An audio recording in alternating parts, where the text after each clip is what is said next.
안녕하세요. 북컨텐츠 크리에이터 제이라이프입니다. 제가 오늘 여러분께 소개해드릴 책은 의사결정을 현명하게 하고 싶거나 나만의 단단한 커뮤니티를 구축하고 싶은 분, 그리고 MBA 과정에 대해서 궁금하신 분들에게 추천하고 싶은 책인데요. 바로 하버드 비즈니스 스쿨에서 내가 배운 것들이라는 책입니다.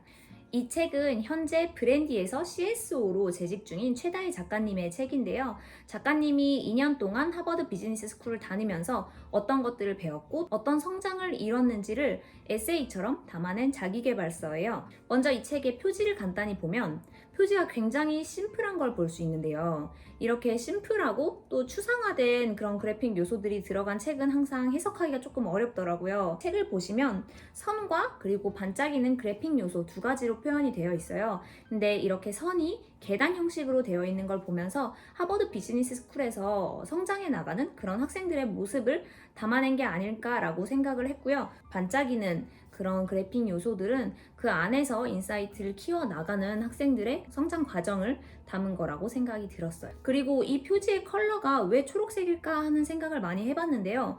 하버드 비즈니스 스쿨에 제가 교정을 검색해봤더니 굉장히 푸릇푸릇하더라고요. 그래서 그런 캠퍼스의 모습을 담아낸 게 아닐까라는 생각을 해보기도 했고, 또 한편으로는 이 책의 전반에 걸쳐서 동료의 중요성에 대한 이야기가 많이 강조되고 있어요. 그래서 그런 안전한 커뮤니티를 뜻한다는 의미로 초록색 표지를 선택한 게 아닐까라는 생각을 해봤습니다. 저는 이 책을 보면서 굉장히 영감을 많이 받았어요. 책을 읽는 내내 이런 커뮤니티를 만들어보면 좋겠다라는 생각을 하기도 했고, 또 저의 일상에서 이런 것들을 실천해 봐야지 라고 생각하는 것들이 굉장히 많았는데요.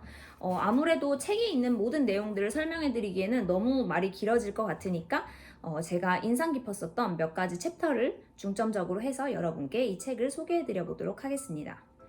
이 책의 1챕터의 주제이기도 한데요. 하버드 비즈니스 스쿨에 가장 먼저 들어가면 학생들이 배우는 게 무엇일까요? 바로 잘 부탁하는 법입니다. 저는 이 문장을 읽고 좀 의아했는데 그 이유는 하버드 비즈니스 스쿨이라고 하면 굉장히 똑똑한 그런 분들이 모여 있는 곳인데 거기서 가장 첫 시간에 가르치는 게 자기 관리나 뭐 협상에 관한 그런 게 아니라 상대방에게 부탁하는 법을 가르친다는 게 좀 신기했거든요.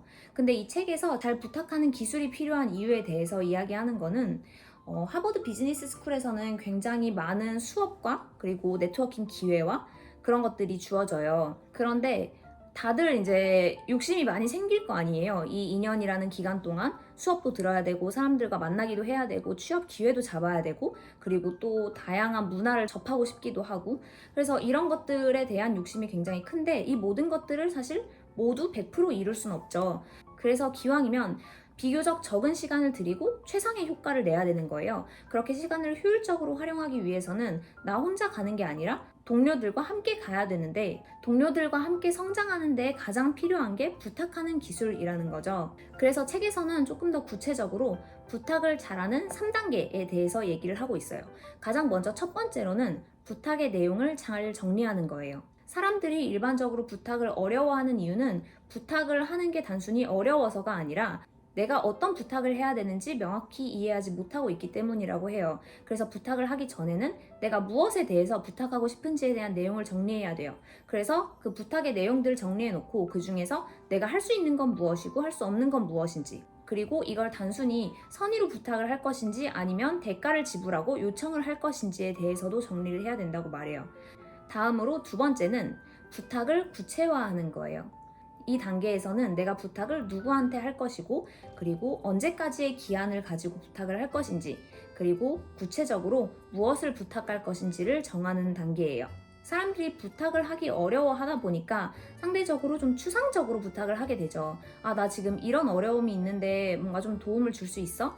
라는 식으로 부탁을 하는데 정확히 내가 처한 문제가 어떤 문제인지 그리고 그 문제에 대해서 어떤 해결 방안이 필요한 것인지 그거에 대한 부탁을 한다면 그 기한은 언제까지로 요청을 할 것인지 이런 것들을 조금 더 구체화해서 부탁을 해야만 상대방이 부담 없이 그 부탁을 받아줄 수 있다는 거예요. 그러면 부탁을 하는 당사자의 입장에서도 이거에 대한 답이 언제 오지? 이런 거에 대해서 한없이 기다릴 필요가 없다는 거예요. 책에서 말하는 부탁의 기한은 명시하자면 한 3개월 정도가 좋다라고 이야기를 하고 있어요. 부탁을 잘하는 마지막 3단계는 바로 부탁하는 걸 어려워하는 마음을 내려놓자라는 거예요. 저도 평소에 굉장히 부탁을 잘 못하는 스타일이거든요. 근데 반대로 생각해서 누군가 나한테 부탁을 한다고 했을 때 그게 저한테 정말 무리가 되는 일이 아니라면 저는 기꺼이 기쁜 마음으로 그 부탁을 들어주더라고요. 근데 상대방도 그런 마음이 아닐까 싶어요. 보통 부탁을 하기 어려워하는 많은 한국인들의 특성일 거라고 생각을 하는데 그게 이제 상대방에게 피해를 주지는 않을까, 혹은 부탁을 했는데 뭔가 나한테 도움이 되지 않는 결과물이 오면 어쩌지? 라는 걱정을 많이 하는 것 같은데요. 그런 마음을 내려놓고 상대방을 믿고 한 번씩 더 부탁해보는 연습을 하는 게 굉장히 중요하다라고 작가는 이야기합니다. 제가 이 책을 읽기 시작한 이유는 하버드 비즈니스 스쿨이라는 굉장히 유명한 대학에서는 어떤 식으로 학생들을 가르칠까 하는 점이 궁금해서였는데요. 여러 이야기들 중에서 저한테 가장 와닿았었던 건 하버드 비즈니스 스쿨에서는 전자기기가 허락되지 않는다는 거예요. 수업을 들어갈 때 학생들은 태블릿이나 노트북, 핸드폰 이런 전자기기를 활용해서 메모를 하거나 자료를 검색할 수가 없다고 해요. 그렇다면 수업 방식이 어떻게 이루어질까요? 보통 교수님들이 수업하기 전에 한 20-30페이지 정도의 분량으로 자료를 준다고 해요. 그럼 학생들은 그 자료를 분석을 하고 자신만의 관점으로 조사를 한 다음에, 재미있는 건 수업에 참여하면 교수님들이 설명을 하는 방식으로 강의가 진행되는 게 아니라 학생들이 토론하는 방식으로 강의가 진행된다고 해요. 그래서 선생님들은 그 과정에서 핵심적인 주제에서 벗어나지 않도록 흐름을 잡아준다던가, 혹은 학생들이 토론하는 과정에서 꼭 알고 가야 할 개념이 있다면 그 개념을 설명해주는 방식으로 수업을 진행한다고 하는데요. 이 부분을 읽으면서 제가 느낀 교수의 역할은 단순히 지식을 잘 정리하는 게 아니라 학생들의 의견을 잘 취합하고 또 그 흐름이 벗어나지 않도록 잘 이끌어주는 퍼실리테이터의 역할을 하는 거라고 생각했는데요. 그렇기 때문에 하버드 비즈니스 스쿨에서는 교사들이 학생보다 훨씬 더 많은 양의 공부를 계속 해가면서 강의를 발전시킨다고 해요. 앞서서 말씀드린 것처럼 하버드 비즈니스 스쿨에 간 학생들이 해야 될 게 굉장히 많잖아요. 학업량도 그렇고 네트워킹도 그렇고 다양한 문화에 대한 그런 경험에 대한 욕구도 그렇고, 이런 것들 속에서 명확히 내가 하버드 비즈니스 스쿨에 온 목적을 달성하기 위해서는 우선순위를 잊지 않고 또 우선순위에 맞는 전략을 짜나가는 게 중요한데요. 그래서 책에서 말하는 우선순위 설정법이 저는 굉장히 인상 깊었어요. 작가님이 말씀하시는 방법은 내가 잘하는 것, 그리고 내가 잘해야 하는 것, 마지막으로 내가 잘하고 싶은 것, 이렇게 세 가지를 나눠보고 그 안에서 시간이나 목적들을 조율하라라는 건데요. 방금 말씀드린 세 가지 항목에 대해서 명확히 이해하기 위해서는 우선 그 각각의 분야에 대해서 내가 어느 정도의 위치에 있는지, 그리고 내가 잘한다고 판단하는 단계는 어느 정도 수준까지 올라가야 하는지, 이런 거에 대한 기준이 명확해야 된다고 해요. 이 부분을 읽으면서 저도 최근에 엔잡러로 활동하면서 좀 우선순위가 혼재되어 있다라는 느낌을 많이 받아서 메모를 해가면서 제가 잘하고 있는 것, 그리고 잘해야 되는 것, 잘하고 싶은 것, 이 세 가지는 무엇인지 좀 분류해보는 시간을 가졌는데 한번 그렇게 생각을 정리해보는 과정이 좀 도움이 많이 됐어요. 제가 얼마 전에 기록학자인 김익환 교수님의 유튜브 영상을 재미있게 봤는데요. 내가 읽고 보고 들은 것들을 제대로 이해하는 방법으로 키워드 메모법을 추천하시더라고요.